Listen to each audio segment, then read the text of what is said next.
I'm Amy, sex educator, sex and relationship coach, and co-owner of PurePleasureShop.com. I'm April, VP of the cutting-edge sex toy company Hot Octopus, and I dedicate my life to the business of sex. We are on a mission to teach you how to have hot sex, deep intimacy, and how to make your own rules for who you are as a sexual being. Welcome to the Shameless Sex Revolution. Want to learn more? Go to shamelesssex.com. And for 15% off of some of our favorite sex toys, use code SHAMELESSSEX at PurePleasureShop.com. You were listening to a pleasure podcast. For more from our sex podcast collective, visit pleasurepodcasts.com.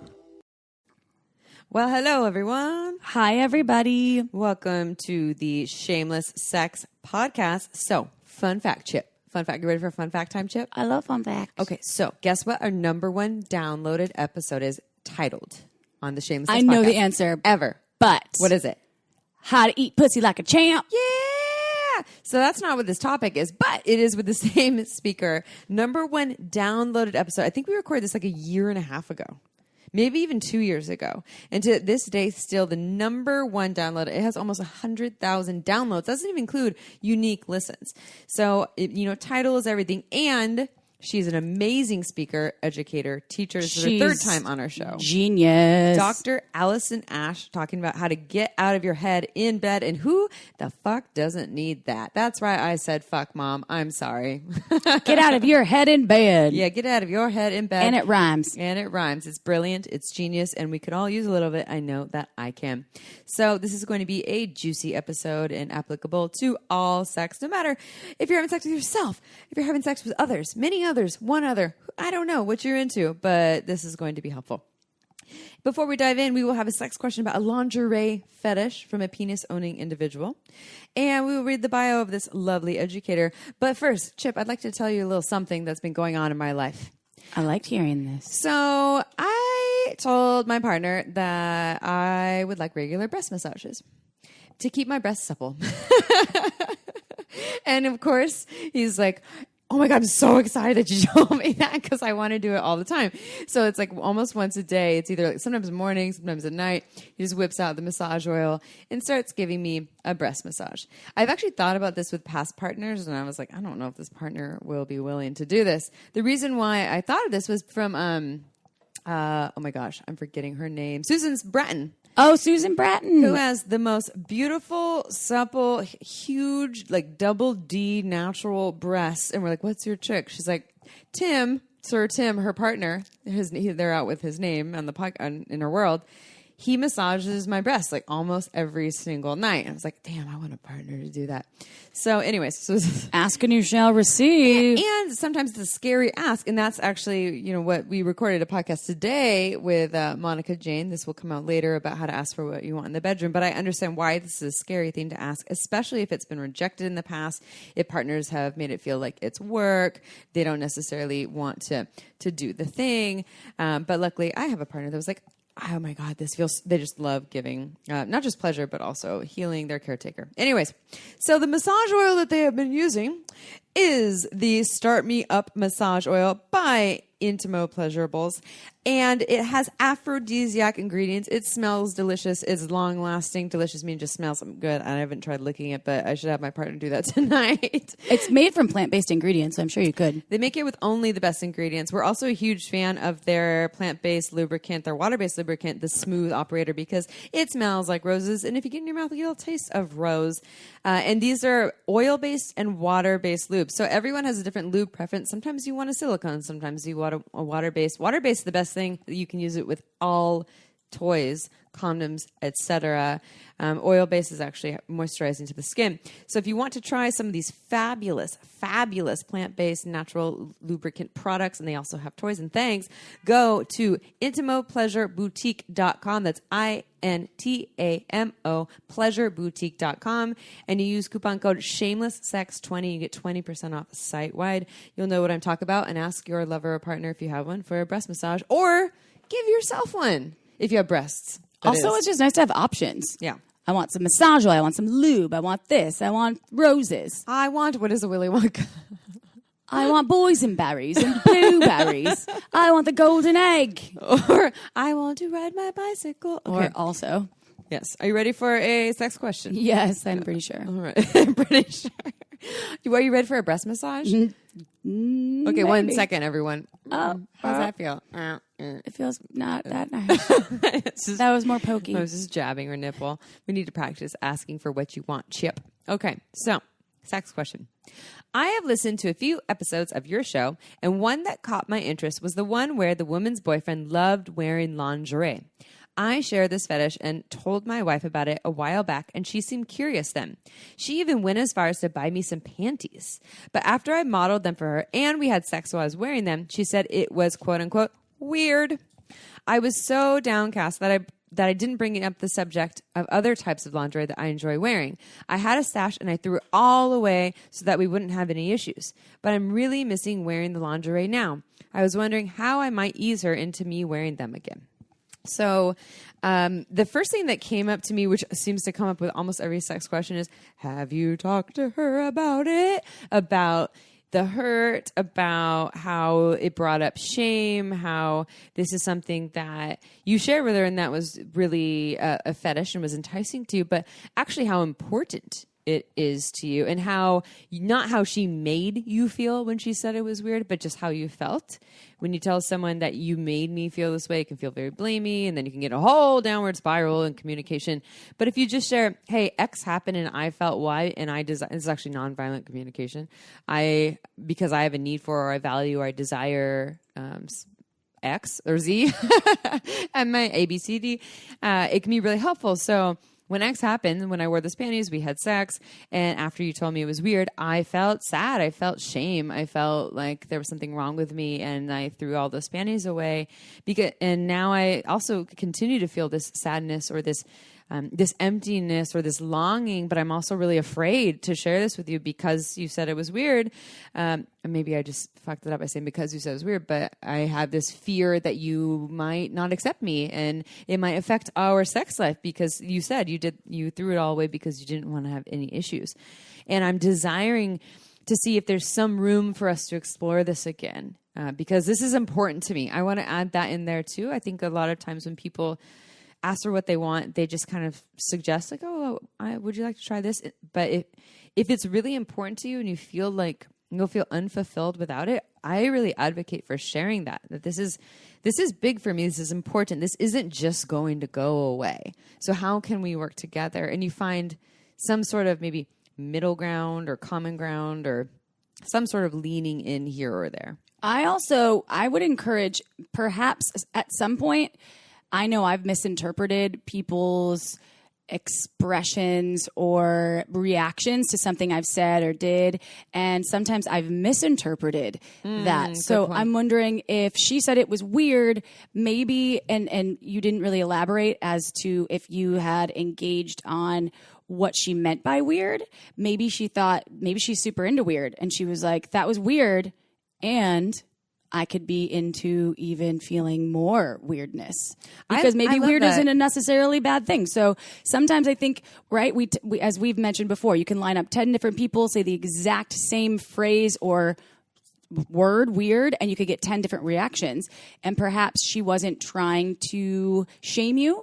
And I bet she wasn't trying, but it just, it's right. Still, yeah. And perhaps it was triggering, and maybe it deserves a little bit more exploration on the side of what did you mean by that? Yeah. Can you explain more? Can you dive deeper into that reaction? Because, and as Amy was saying, I really... This is a part of me. I'm into that. Yeah. And so I would love to explore it more. Is there something that perhaps you could be turned on by me putting on? Maybe a corset, maybe a girdle. I don't know. Or maybe we could start soft, right? Not just like wearing the panties and having sex. Like, what if I wear panties that maybe are still, because they, you know what? Have you seen in some of the adult stores, they have panties for men, but they're femme, like they can be lacy, but they're still like shorts. Have you seen some of those? Yeah. So maybe you start with something that isn't like a thong, or something that still has a femme twist to it, but is still packaged and designed for penis owning individuals. And maybe you don't have sex right away, but you get to like walk around and flaunt it. And so maybe not diving all the way in. And I really love what you said, Chip, the part about inquiring about the weird instead of just running with it and shutting down. Like, well, getting curious. Well, what about that was weird? What did you feel in your body when you felt weirdness? Did you feel, is it that there's something wrong with you? Is it there's something wrong with me? Is it that because we're in I'm assuming heterosexual, I mean, this is from I'm assuming penis owner with a vulva owner. I think he said wife. Yeah, he said wife. Is it that this isn't what we're supposed to do? Because I think, again, with the podcast we recorded with Monica Jane today, that will be out in a couple weeks, we're so conditioned by these ideas of what sex and intimacy should look like and by society, et cetera. And then they leak over into our current sex life and we can bring up these judgments. This isn't normal. This is weird. But if we do a deeper inquiry about why is it weird? What about it is it weird? Is it conditioning, or is there a deeper wounding? Is there some room there? So I like that. Ask that more addition. questions. That seems to be the answer all the time. It's like, well, it's talk easy. more. It's also easy to get triggered when someone says something, especially after You're putting naked. yourself out so vulnerably. Yeah. And then if the reaction is, that was weird, and then you're automatically like, okay, that was bad weird. Never doing this again. Yeah, but maybe it wasn't bad weird. Yeah. Or maybe there's just room for exploration and it deserves a little bit more attention, especially if it means as much as it does to you. So I would honor that. And I want to normalize your desire, which you heard us talk about on another podcast in the past, and that's why you wrote the sex question, that there is nothing wrong and nothing abnormal about having the desire to wear lingerie if you're a penis owner. It might not be like every single penis owner is into that, but it's actually fairly popular.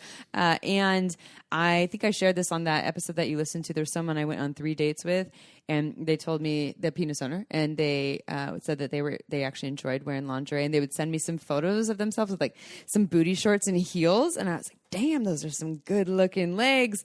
So just to let you know, even if your partner doesn't find it attractive, that there's nothing wrong with you, and that if it's all, it's for you. It can be your thing to love and accept, and we love and accept you here at Shameless Sex Headquarters. Yes, we do. All right, so before we read a bio, I would like to take a moment to talk about Dipsea. DIPSEA. If you have listened to our podcast in the past, you would know that we are obsessed with this app on your phone. It's erotic short stories designed by vulva owners for vulva owners here, but anyone can listen to it.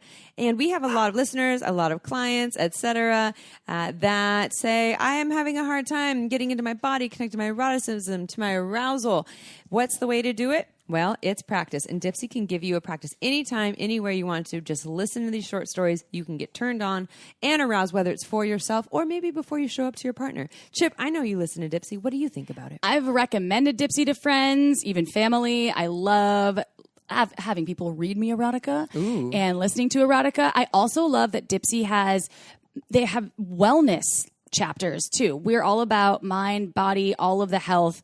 So whether you go to the gym and work out, why not work out your body and mind at the same time with Dipsea? So you're getting all of these things all in one, y'all. So check out the app. And right now, Dipsea is offering you, that's you, our Shameless Sex listeners, a 30-day free trial when you go to dipseastories.com/shameless.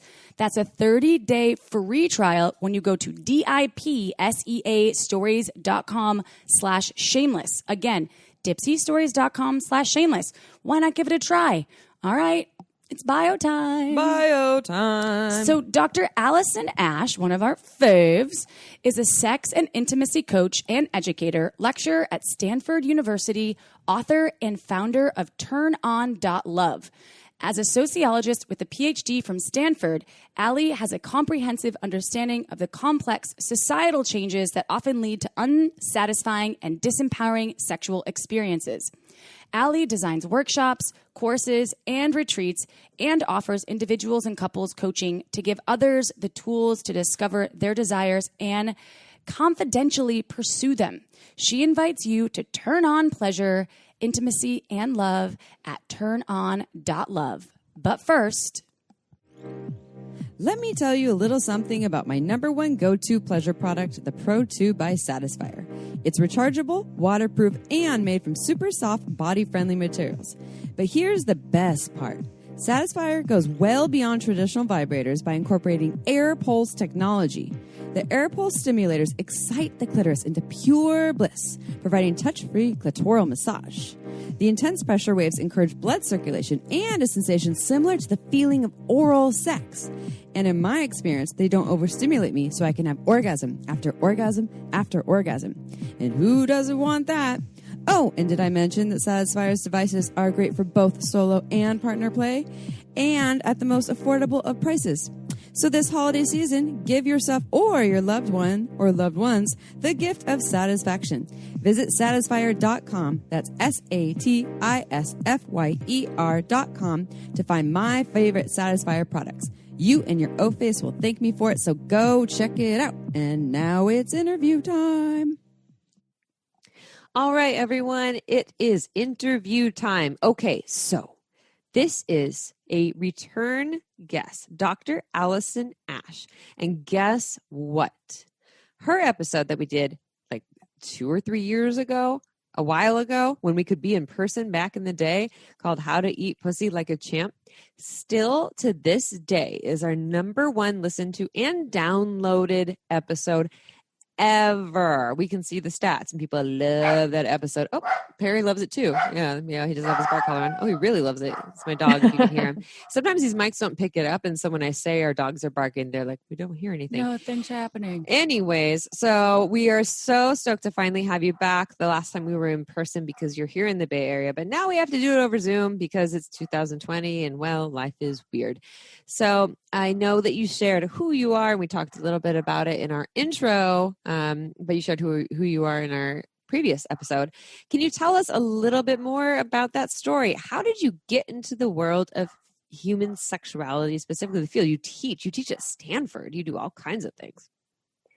Yeah, well, I really believe in experiential education. And when it comes to intimacy is a learned interactional skill. So it's very hard, as much as we want, to learn intimacy just from podcasts or from books or from videos. Like, we need to have education that's offering us exercises and opportunities to practice skills and to explore where our lack of confidence is and where our insecurities are pieces of shame, and what do we need to feel more confident, more empowered, and more capable to have the kinds of interactions and sexual experiences that we want. And so really what I want to do is work on that on all levels. So I offer coaching for individuals and couples. I teach workshops and courses and retreats. And I think that there's something that's really powerful about doing this work where when we learn these intimacy skills, then they're transferable to all areas of our life. And so I think for me, it was around my own personal journey of having to learn intimacy skills because intimacy wasn't modeled very much for me and my family. And then seeing how important these skills were for impacting every area of my life. And then wanting to help other folks who might, for whatever reason, feel like they are also lacking in these skills, gain them and feel empowered as a result. And this episode, which I'm so excited to talk to you about, is get out of your head in the bed, Which or we in the both bedroom. we both resonate with that too. Not only because it rhymes, but because it is a difficult, challenging thing, especially whether you're partnered or you're semi-partnered or you're dating. Or you're just masturbating. Or you're in your masturbating, head. yes. Yeah. So this is kind of exciting. And that is an entry point to the first question, which is, what are things folks can do that get stuck in their heads? What can they do during sex? Like, why are they doing it? What's going on? What's the prob? Yeah. Well, I mean, I think you both know we can get stuck in our head around a huge variety of issues. Obviously, there's performance anxiety, first and foremost. How do I look? How do I sound? Am I pleasing them? Are they bored? Do they like it? I mean, all of that. We can get stuck in our head, certainly if we have body shame, or if we have shame around our desires or around what our pleasure looks like. And then, of course, there's like a whole host of things that have nothing to do with sex at all. We could be in our head around our to-do list and did we turn off the coffee machine and our work project for the next day and the stressful conversation we have to have with a good friend, right? It can just be oftentimes not having time to transition from work mode or stress mode or parenting mode into being in our lover body and our emotional body and our sensation and feeling body. Okay, so something that came up for me. What do you think sex was like 1,000 years ago or 2,000 years ago when we didn't have these busy lives okay, this is, caveman, and I can't speak for all humans at that point, but, living in community where people are helping to raise each other's children. I mean, this is what we believe, and we look at modern day tribal cultures, this is kind of the case, right? So what do you think sex is like there? You think that people were as in their heads as they are now? Do you think this is a product of these busy modern day civilized, I'm doing air quotes, advanced way of living in urban society, and that contributes to us being so in our heads with our busy lives? Do you think sex would be more free if we were, 2,000 years ago? I wonder. I think that's a very interesting question. On one hand, sure, I imagine that there were a lot of stresses that aren't relevant 1,000 years, like survival, right? But but then there are these other survivals, like other issues like survival and food. But really, the place that I go to is just thinking about how universal shame is. And shame is a evolutionary necessary emotion. When we were in tribal societies, if we were excommunicated from the tribe, we would die. Yeah. And so those of us that were shame adverse were more likely to survive and pass on our genes. So I think that the experience of having shame, feeling shame, can put you in your head for sure. And I don't think that that's unique to us in 2020. That makes sense. I like that this is shameless sex, so that's perfect. And I guess why that popped up is totally off topic, but I went to a meditation retreat, and when you could go to retreats and be in person with people back in the day, the good old days, and for 5 days of silence, I remember sitting down outside next to a rosemary bush, and there were some bees doing their little pollinating business, and it was as if I could finally really hear them and see them for the first time, because my mind was so focused and slowed down. And part of me was like, oh, this is kind of the original way, where there aren't all these intense screens and distractions, and I have to get to this place at this time because my watch tells me so, and if I'm late, I'm going to get fired. And that there was maybe living in the stories and the busyness, and that maybe there was more ease in presence, which is what we see such a challenge in sex. As we were talking about, get out of your head in bed, is we're talking about presence, getting in your body, being present, and moving away from all of the blah, blah, blah, blah, blah, blah, blah, all that stuff. So what are some of the consequences of getting stuck in your head during sex? How does this affect sex? Well, on a pleasure level, being in your head definitely inhibits your capacity for pleasure, because pleasure is felt in the body. And the more that you can inhabit your body and notice the sensations, immerse in the sensations that you're experiencing, and focus on the pleasure that you're feeling, the more pleasure you're going to experience. And so certainly if you want to increase your capacity for pleasure, it's an important thing to learn to get out of your head. And then, of course, there's a lot of sexual issues that people can experience if they're chronically in their head. Erectile dysfunction is a common one. Research shows that men with erectile issues tend to be less aware of how aroused they are because they're so worried about getting and maintaining an erection. It becomes that self-fulfilling prophecy. Anorgasmia, which is challenges around climaxing, right? The brain can shut down and make it difficult for you to have that release. I often say the hardest way to orgasm is to try, right? So if you're in your head, particularly about, am I going to come? When am I going to come? I really want to come. Oh my God, I feel so much pressure. They really want me to come. It's going to make it much harder to have an orgasm. And then vaginismus, which is painful penetration of the vaginal canal, which can happen with involuntary muscle spasms that come from muscle tension, and anxiety and stress create muscle tension. And so being in the body can also help you relax. Whereas when you're in your head, that's when you can spiral in the anxiety or the shame.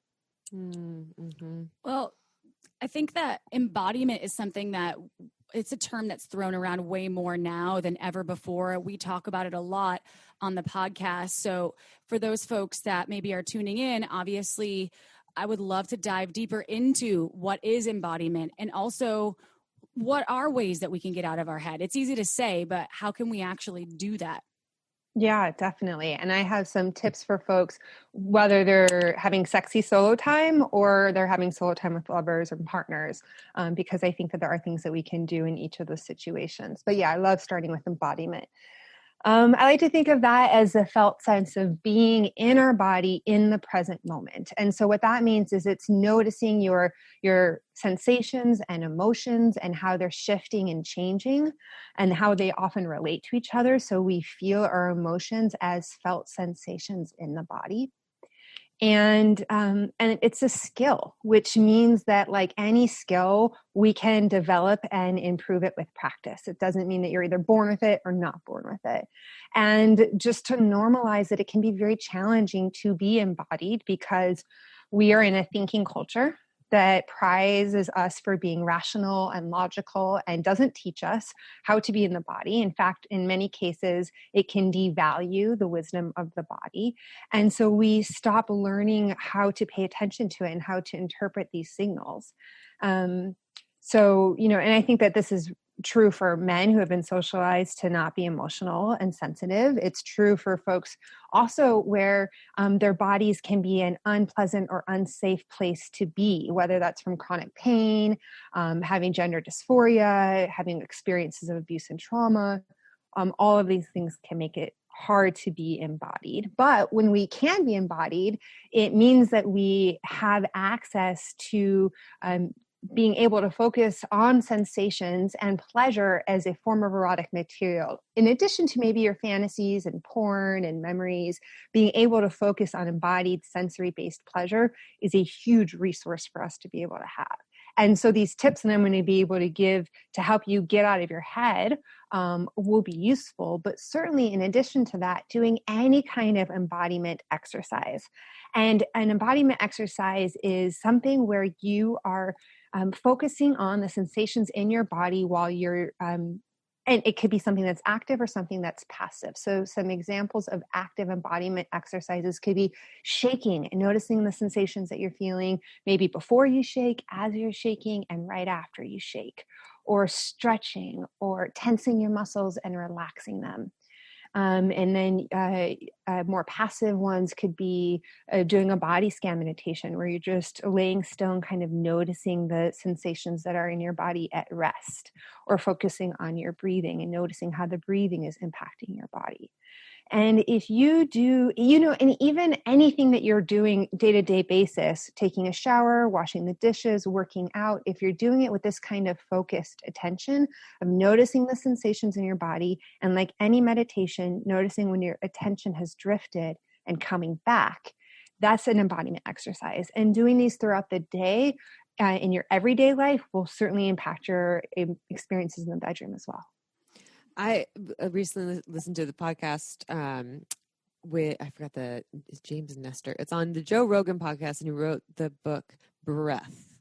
And he was talking about, I'm not going to go too deep into it, but about mouth breathing and how we're actually designed to be breathing through our nose, and that we have this filtration system that keeps us healthy, blah, blah, blah. Mm-hmm. Once listening to that, every time I walk alone now, I notice I pay attention to my breath through my nose. And I'm now walking, so I can walk and pay attention to my feet on the ground. I can be lost in thought and all these different things and all of the, so I'm not focused on one thing. But I've noticed that now that I brought my focus to this thing, because I'm paying attention to this skill, because it's easy. It is easy for me to breathe through my nose. I'm walking in this different embodied way. And so as you were saying that, I was thinking of, how a lot of people spend their time is not embodied. It is, distracted, disconnected, or multitasking or something like that, or really heavy in mind. And especially with screen culture. And then I thought about how you could even like watch TV in an embodied way, where like just watch TV, but notice like the sensations in your body, but then you wouldn't be able to really focus on the show. Like you wouldn't know what's going on in the show because most of us can't multitask in that way. But I do see that, especially right now with COVID stuff going on, people could use so much more embodiment, especially in sex, but just in life in general. It is time to up the embodiment game. So what are some tips here? So you said you share some tips for solo tips and for masturbation, self-pleasure. And then also we have some tips that you can share for couples or triads or for playing with other people too. Yeah. So the first thing that I'd say is it's really valuable to explore your own body. And you can do this both visually and tactily. So exploring your body in a mirror. And here's the thing, is it might be tempting to focus on what you don't like, or even what you do like. And what I would want to encourage listeners to do is, rather than focusing on what is attractive or not attractive, I want you to focus on what you find pleasing. And this could be textures, shapes, colors. My favorite is responsiveness. How does my skin respond as I touch it? One thing that you also might want to do if you have a pussy out there is ask your gyno to leave you in the stirrups with the speculum in and the light on, and bring a mirror and take some time just exploring yourself and see what you look like. And you can also explore yourself with touch. And here's the thing, is that I think it's valuable to not just explore your genitals, but explore how you can create pleasure throughout your body. So pulling your hair and scratching your head, grabbing your inner thighs, tugging on your ear, grabbing your breasts or playing with your nipples, spanking your own ass, right? There are all sorts of ways that we can really explore our body, which actually really brings me into this next piece, which is masturbate mindfully. And I think that, exploring your body visually, I like to separate, because self-pleasure is any act of giving yourself pleasure. It doesn't have to be masturbation, which tends to be more genital focused and oftentimes more orgasm focused. So if you're taking a shower and you're extra luxuriating in rubbing soap all over your body, and you decide you want to use your hands instead of the loofah because you really want to feel your body as you're soaping up, that's self-pleasure, right? Okay, but mindfully masturbating is this idea of focusing on the sensations as you are masturbating. And studies from all the big institutions, Harvard, Yale, et cetera, show that they show that meditation actually creates changes in the brain structure that seems to deactivate what's called the me centers of the brain, which are the centers of the brain that have these self-referential thoughts. So certainly if you have a hard time getting out of your head, and if you're focusing on performance a lot, then mindful masturbation is going to be really useful to you. And I often say that when we're having sexy time, you can focus on whatever form of erotica works for you. Maybe it's porn, maybe it's your fantasies, maybe it's shameless sex podcasts. Listen to whatever gets you hot, but then pause it for a moment and then turn to the sensations in your body and see if you can focus on that longer and longer. If you start to lose your erection or lose your turn on, then go back to your erotica and then go back to just focusing on the sensations, and see how long you can increase those sessions of being able to use your own sensations as your erotic material for your own turn on. Okay, time for a quick break. This podcast was made possible by Uberlube. It's a luxurious silicone lubricant that enhances sex and intimacy. We receive emails from listeners who have tried Uberlube, and the feedback is unanimous. We never knew lube could be this good. It's also less likely to throw off the pH than most other lubes, and there are thousands of doctors recommending Uberlube to their patients, whether they want to make their hot sex even hotter or for folks experiencing dryness. Uberlube is without a doubt my favorite lube. It has no flavor, no scent, and feels absolutely amazing on my body. And it isn't just for sex. I use it to tame my hair frizzies, to prevent chafing, and I even put some in my mouth before an oral sex session. Totally ups my blowjob game. Oh, and the bottle, it's beautiful. It looks like a cosmetic product, so I just leave it out on my nightstand, totally shamelessly. To learn why we think it's the best lube on the planet, check out uberlube.com and use code SHAMELESSSEX for 10% off, plus free shipping. Again, that's uberlube.com and use code SHAMELESSSEX for 10% off and free shipping. This podcast was also made possible by omgyes.com. OMGYes is a research-based online program that teaches you all about how to pleasure the pussy. OMGYes studied thousands of vulva owners to find out how they orgasm and then made beautiful animated modules and super honest short videos to give you ways to reach even more pleasure. I've been recommending OMGYes to my clients for years, and it's been changing their lives. We all know pleasure is fluid and ever-changing, so why not add more tools to your pleasure tool belt? OMGYes is for everyone, so whether you are a vulva owner or you just love vulvas, OMGYes will give you the techniques to get your O-face on. There are 2 seasons to choose from and hundreds of gorgeous videos to explore, so go see what science says about pleasure and visit omgyes.com/shameless. That's omgyes.com/shameless to get $5 off your OMGYes access. Again, omgyes.com/shameless. Go check it out. Now back to the show. I love that advice. And what came up, I thought about, so I have some friends, a few of them. I have a friend. I have some friends out there. But in particular, some folks that have been in relationships for 15 or 20 years. And one of them that comes up while you're speaking on this doesn't have to deal with masturbation, but she tells me, she's like, I just don't want to fuck my husband anymore. Like, I just know it's coming. I know when he's horny, and I'm like, oh, I'm dreading it. I'm like trying to give some advice to her. And I'm like, maybe you're too in your head about it. What are the things that are keeping you from, because you obviously adore this person. You love him. You're sexually attracted to him. And I don't know if any of the listeners out there have this experience, but it's not one or two friends. It's multiple friends. I think a lot of them have this experience. Yes, Yeah. which I'm not trying to generalize, but I was just saying from my friend that I'm going to tell her to listen to this episode too. So I guess if you're partnered, especially long-term relationships, what are some ways that you can get out of your head in the bedroom with these long-term partners that can get in the way of having like really sexy, amazing experiences that maybe they were having before, but just aren't now? Yeah, I love that question.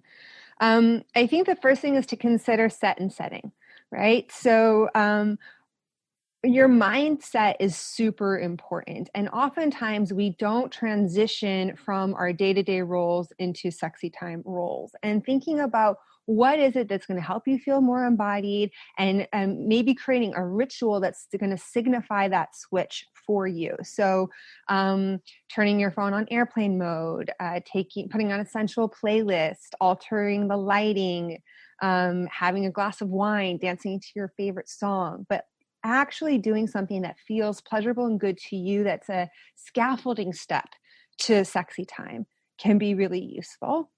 And also, I think it's really valuable to consider, do you want to be having sex right now?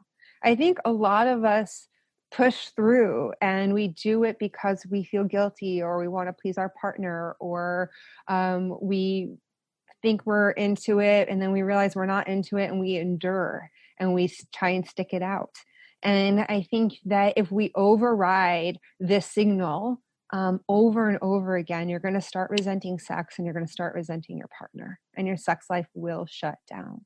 So learning that it's okay to say no, learning the power of foreplay, and that foreplay doesn't just have to be before sex, but that we can have kind of non-linear sexual experiences where maybe you're making out and that's as far as it goes, or maybe you finger each other, or maybe you have oral sex, but it doesn't always have to go to intercourse. I think that can be incredibly liberating, because going from nothing to sex can feel like a huge leap. But if I know I can just make one step and then get off the train if I want to, then I'm much more inclined to explore and see what might evolve.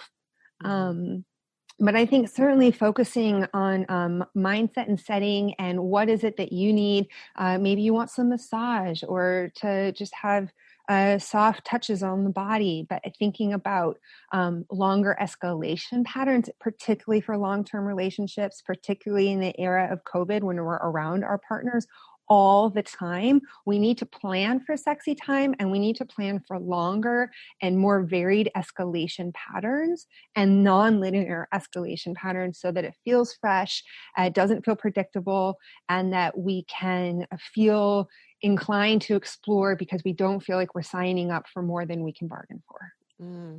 That's good advice. I love that. That's really good. Yeah, I had a visual that came up with April when you were sharing that too. A visual of me? A visual naked? of you Oh. naked, taking off your mom coat, because I was thinking of, just people at moms and dads, or people in their everyday roles, and sex becomes a certain thing and they can't take off their role. So I was envisioning you wear your mom coat in the day. You're a mom, I raise the kids, or you wear your mom coat, or maybe it's not mom coat. I'm the I don't feel sexy. I've been doing the dishes in the laundry or all day. I'm just the boss queen woman that is getting all the work done. Like, I make the money, and I go to work and I come home and I wear that same coat, that jacket home. But when I get in the bedroom, I actually intentionally hang that up outside. And then I meet with my partner and I'm like, okay, here's the role I'm landing in right now. And what role are you landing in now? And how can we come there? Because I think that is a common one where people get stuck in their own thing, in their own roles. And then their partner also starts to kind of visualize them in that role. So that's one thing that came to mind there. And then the other piece of what you shared that I think is really valuable, obviously it's presence. Like, presence is a really big thing here too.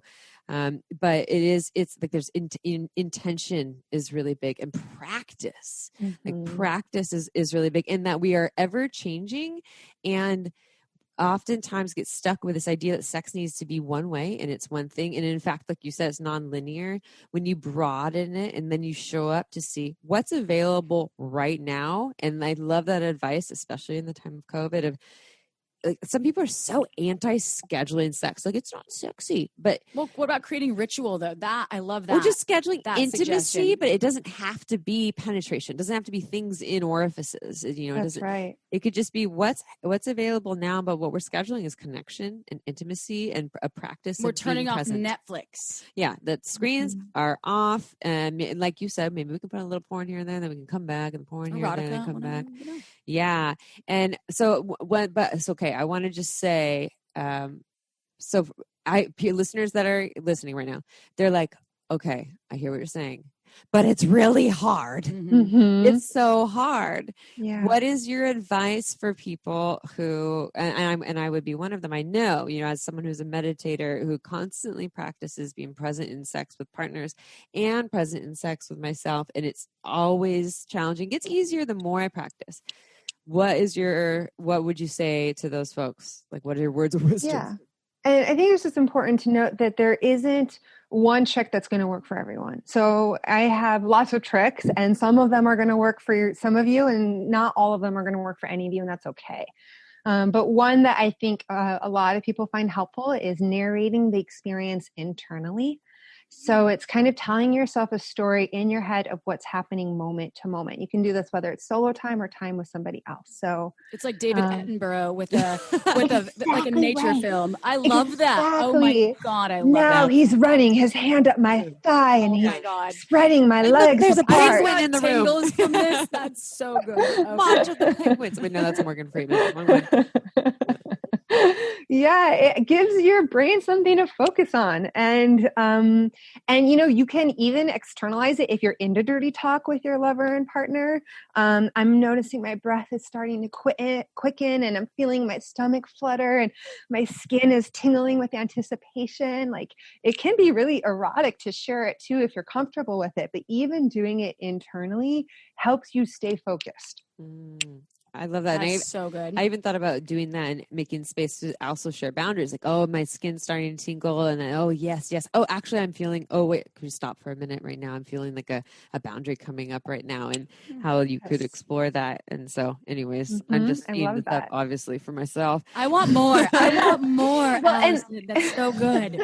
And that, that actually ties right into redirection, which is super key. A lot of us might still want to be having sex, so we're not enduring the sex overall, but we are enduring touch that's not quite working for us for whatever reason.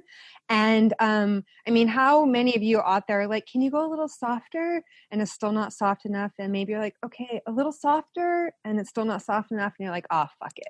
Yeah, you just give gonna up. go with it. Yeah, exactly. You started enduring. And so, I think that learning how to redirect both verbally and non-verbally is really key. So non-verbal redirection could be putting your hand over their hand and changing how it's moving, or moving it to a different location. Or it could be moving your body in a way that creates access to different parts. Or you could say verbally. And I think really when you're offering a verbal redirection, it's so helpful to name what is feeling really good and what would also feel really good. So both need to be truths, but doing it in that kind of format, it makes it really easy to hear. So for example, I really love your attention, and what would feel really good is if your touch was a little steadier. Oh my God, her shit sandwich is way better than my shit sandwich. That's what April calls it. I don't call it that. Sandwich. but it's like, it sounds sexy though, the way you did that, and it's like, and mindful. Yeah, and not harsh, and I want to do that. Yeah. Mm-hmm. I really love that you want to be close, and I'm feeling like I'm just available for some sweet cuddles. Mm-hmm. That's where the practice comes in, because it's really imperative that you don't offend the partner, right? Because that can shut down any of the sexy flow that's happening, where you're like, well, that's yo, you're touching me too hard. Yeah. And you're like, right. So that, and that is really, but it takes some thoughtfulness and practice to, and there may be folks out there that have had a partner that's been touching them in a specific way for many, many years or months or whatever that looks like. And they've maybe been too afraid, as you were saying, living in the fear to say something, and they've endured. So that's really great. You can practice on your own while you're masturbating. And people are also just afraid to say something. Even if they say it, they're like, I'm afraid, even no matter what I say, I'm too much. Mm-hmm. It's too much. They're not going to want to do it. And to just know that, one, there's skill, there's tools.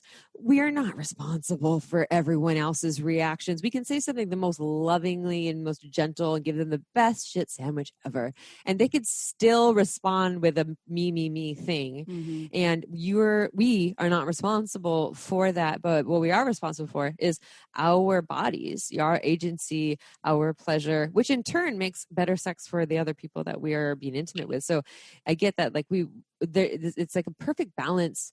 I don't like the word perfect, that's too much. A balance of being true to ourselves and advocating for that, while also being intentional and skilled in the way we speak, so that it can land in a way that they can take in, and then everyone hopefully wins. That's right. And I'm a big believer that we do not want to prioritize emotional caretaking over our own pleasure, because then we're starting to deny our own experience and our own truth. And as you said, that's not going to lead to pleasurable experiences for anybody. Mm-hmm. And so certainly don't endure. Name the corrections that you need and want. And one thing that you can do is you can actually just set up a time with your lover or partner where your intention is to focus on exploration rather than pleasure. And so you can say, I would really like to explore my body, or I would really like to explore new ways that we can touch and pleasure each other. And can we go slow and just check in a lot and talk to each other, and just have a session that's really focused on communication. And there's an exercise that I think is really useful called the this or that game. And if listeners out there want a little demo video showing how it works, just come to my website, TurnON.love, send me a message, and I'd be happy to share it with you. But essentially, the way that the this or that game works is you offer two kinds of touch, and you say, do you like it like this, or do you like it like that? And the receiver can evaluate the kinds of touch, which puts them into their body, because in order to evaluate two kinds of touch, you have to get into your body. and it opens up lines of communication, and it creates, it's framing it as a game, makes it playful and it's not, you're offering touch that somebody is intentionally not going to love, because in order to discover the yeses, you have to discover the nos. And that's a really important reframe, and it normalizes that. And so, yeah, whatever it is that helps you get into a place of exploration, a shared reality of exploration, can help really remove the pressure and open us up to recalibrating these things that we might have just gotten used to over time. And you can play this song. It's like this and like that and like this, Santa, if you want to. I need to have that like fading in and out. Yeah. Like, hey. Or no, I was thinking of, isn't there the one, a little bit of this, a little bit of that? Is that the one with Christopher Walken doing the dance? Like I don't know, but I like watching you do the It's dance. like a Moby thing, Oh, I'm baby. pretty sure. There's another thing that you could do is, which is actually work with someone such as yourself, Yes. right? An intimacy coach, someone that can help you get back on course. And I know you have a lot of offerings and folks can take your classes. I know that you also have a 10-week course coming up. I would love for our listeners to be able to find you, to take your classes. And will you just talk a little bit more about that? Sure, I'd be happy to. So I have a bunch of shorter workshops ranging from 2 to 4 hours. They're all recorded and available immediately for anybody who wants access to them. You can go to my website to find the full list of them. Get Out of Your Head in Bed is available, as well as How to Eat Pussy Like a Champ and How to Be an Intuitive Lover, which are 2 past episodes that I've gotten to do with you both. So you can check those out immediately. And then in January, my course that I've been teaching at Stanford called Sexual and Emotional Intimacy Skills, which is a 10-week course. I'm really excited to be offering outside of Stanford, publicly available for folks. That'll be starting in late January. And so feel free to go to my site for more information on that as well. And then I'm offering virtual coaching for individuals and couples and triads and more. And so if you want more support getting out of your head in bed, or with any other aspects of developing physical, emotional, and sexual intimacy, please feel free to reach out. I offer 15-minute complimentary calls so we can discuss a little bit around how I can support you and help you achieve your goals. Didn't you mention before we started recording that pre-COVID it was 30% couples, and then it went up to 80% after COVID, just with your coaching, which is, it's great that people have the opportunity, no matter where they are, to have you as a coach, because you are actually so incredible. Just the way that you, I feel like, can translate a lot of opportunity within relationships and partnerships within sexual realms to folks is really You can speak awesome. to all folks too, right? Yeah. It's like you can speak to the woo folks, you can speak to the mainstream folks, and then you're also to Stanford Stanford alumni, academia, and then you can yes. also speak to all on the diversity of sexuality, right? So like I know that you're very inclusive in your language and in your work. So you're just amazing. I received the love. And, I also want to say, for the single folks out there that are feeling really lonely during the times of COVID, I see you. And I am very lucky to have gotten to start a beautiful and deeply rich and nourishing relationship in the era of COVID. It is possible. I'm not the only one. And so I have ideas around how you still can find connection in very COVID safe ways. So don't feel like this pandemic is a death sentence to your sex life or to your capacity to have intimacy in relationships. Love that. Love you, everyone. Go check out Alison's offerings. Dr. Alison Ash, I want to give you a standing ovation, a high five through Zoom, a clap, everyone's hands together. Back at ya. You're amazing. We love you. Thank you for sharing. And this is actually, I think, one of my favorite episodes, and I just adore all of your information and who you are as a human. You're just incredible. Thank you. Who does this not speak to? I have not met one person who's like, I've never been in my head when I've had sex. I'm like, oh, okay, you were an alien. So, and that's right. Knowing that means that it's just like can help us de-shamify the experience, right? We all go through this. Yes. That's right. I just love talking with the two of you. This was such a joy. Thanks for having me on your podcast again. Oh, thank you. And go ahead and de-shamify your wine drinking right now as well. And go check out marginswine.com and see why Amy and I shamelessly drink Margins wine regularly. Even on this episode, we drank some. I'm not going to lie. Okay. Women owned and operated Women wine. owned and operated. Boutique and wine. We love what she's doing. Boutique small batch wines. Go to marginswine.com, sign up for the newsletter, be in the know, and you can save some money, honey, because we know you like to. Go to our website and check out the coupon codes. And she ships almost everywhere. So yeah, get some. And a little bit of this. I'm just going to say that. Yeah, it's like this and like that and like this. And if you haven't done any of this or that yet, go onto iTunes and give us 5 stars, because we do read every single one of your beautiful reviews. Some are raving, some perhaps not as much, but we still love you and we send you the best. And thank you for being a shameless sex revolutionary, y'all. We'll see you next Tuesday. Ciao for now.